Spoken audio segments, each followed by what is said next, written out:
అది కాదు సార్. ఏయ్, మేడం గేడం ఎవరు లేరు ఇక్కడ. Only boss MD Vasudev. No madam, understood? అంటే మేడం గారు రిజైన్ చేసి వెళ్ళిపోతే ఎలా సార్? వెళ్ళిపోని. ఎవరిని ఆపేది లేదు. ఇష్టం ఉంటే జాబ్ చేయాలి, లేదంటే లేదు. నీకు ఇష్టం లేకపోతే ఇక్కడ నుంచి వెళ్ళిపోవచ్చు. అది కాదు సార్. ఏం మాట్లాడతావు? వెళ్ళి నీ పని నువ్వు చూసుకో. Get out from here.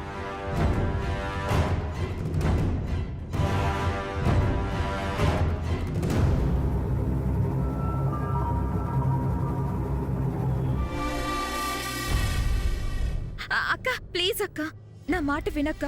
Resign చేయడం కరెక్ట్ కాదక్క. నీ ఆలోచన మార్చుకో అక్క. శృతి, నువ్వు ఇంకేం మాట్లాడుకో. ఇదిగోండి నా రెసిగ్నేషన్ లెటర్.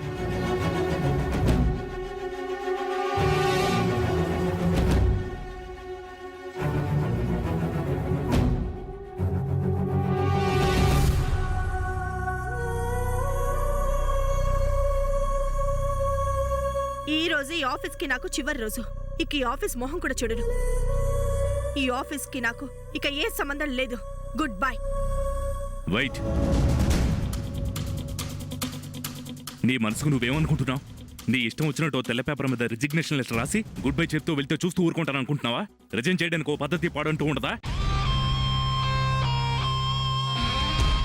ఇష్టం వచ్చినప్పుడు రావడం, ఇష్టం లేకపోతే వెళ్ళిపోవడం. అయినా నువ్వు రిజైన్ చేస్తే నన్ను ఒప్పుకోవాలా? ఒప్పుకోక ఏం చేస్తారు? నాకు ఇక్కడ ఉద్యోగం చేయడం ఇష్టం లేదు, అందుకే నేను మానేస్తున్నాను.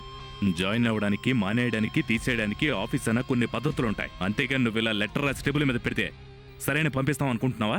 ఓహో, ఈ పద్ధతులు రూల్స్ అని ఏవేవో కారణాలు చెప్పి నన్ను వెళ్లకుండా ఆపి భార్యగా నన్ను ఇక్కడే ఉంచాలనుకుంటున్నారా? Shut up. ఇది ఆఫీస్ అనుకుంటున్నావా, నీ ఇల్లు అనుకుంటున్నావా? ఇక్కడ ఎండిని, నీ మొగుడిని కాదు. Give respect and take respect. ఒక ఎండితో ఒంటరిగా ఎలా ప్రవర్తించాలో అలా ప్రవర్తించు. అయినా ఇది నీ అత్తారిల్లు కాదు. ఇష్టం వచ్చినప్పుడు రావడానికి, ఇష్టం లేదని వెళ్ళిపోవడానికి. ఇది ఆఫీస్, వాసుదేవ్ ఆఫీస్. లెటర్ ఇచ్చావు కదా, వెళ్ళి బయట ఓ అరగంట వెయిట్ చేయి. అన్నీ చెక్ చేసి నా డెసిషన్ ఏంటి చెప్తాను. వెళ్ళా, వెళ్ళి బయట వెయిట్ చేయి.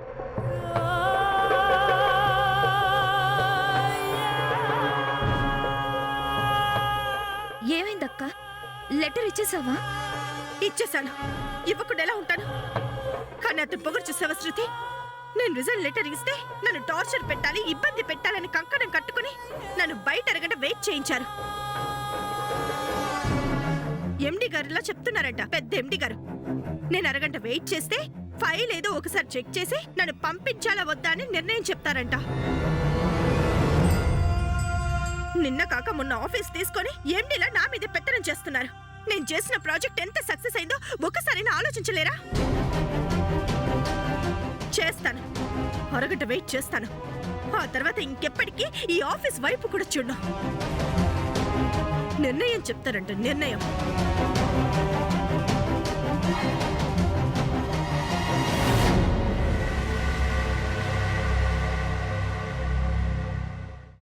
అమ్మా, అలాంటి వాళ్ళది నిజమైన ప్రేమ కాదు, అది వ్యామోహం. ఎగ్జాక్ట్లీ చిన్నత్త. నిజంగా ప్రేమించుకున్న వాళ్ళు అలా చేయరు. ఎంత మనసు విరిగిపోతే కన్న కూతుర్ని పట్టుకొని మా దృష్టిలో చచ్చిపోయా ఉంటుందా తల్లి? అది సరే అమ్మా, తన కూతురుతో తన మాట అనేటప్పుడు ఆమె మాటల్లో వ్యథ, కళ్ళల్లో బాధ గమనించావమ్మా? పెద్దబాబుకు బర్త్డే విషెస్ చెప్పు కూడా వెళ్ళాం కదా. ఊరికే ఎలా కాలిపోతుంది? మంట పెడితేనో పడితేనో తగలబడుతుంది.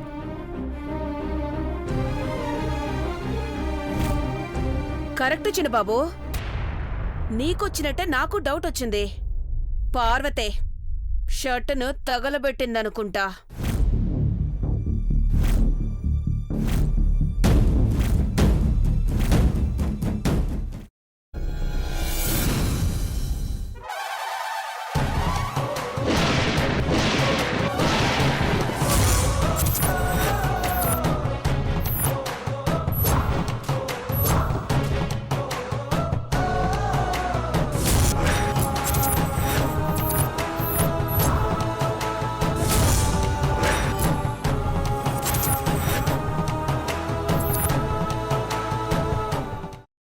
తీసుకున్న తర్వాత పొట్టు తీసేసి చాప్ చేసి పక్కన పెట్టుకోవాలి. ఒక ప్యాన్లో కొద్దిగా నూనె వేడి చేసి అందులో ఆవాలు, మినప్పప్పు, శనగపప్పు, కరివేపాకు, సన్నగా తరిగి పెట్టుకున్న ఉల్లిపాయలు వేసుకుని 1 నిమిషం పాటు వేయించుకోవాలి. ఆ తర్వాత కాల్చి కట్ చేసి పెట్టుకున్న వంకాయని కూడా అందులో వేసుకుని బాగా మిక్స్ చేసి బౌల్లోకి ట్రాన్స్ఫర్ చేసుకుని అందులో తగినంత చిక్కటి పెరుగు లేదా పల్చటి పెరుగు వేసుకుని మిక్స్ చేసి అన్నంతో కానివ్వండి, చపాతీతో కానివ్వండి సర్వ్ చేసినా చాలా బాగుంటుంది.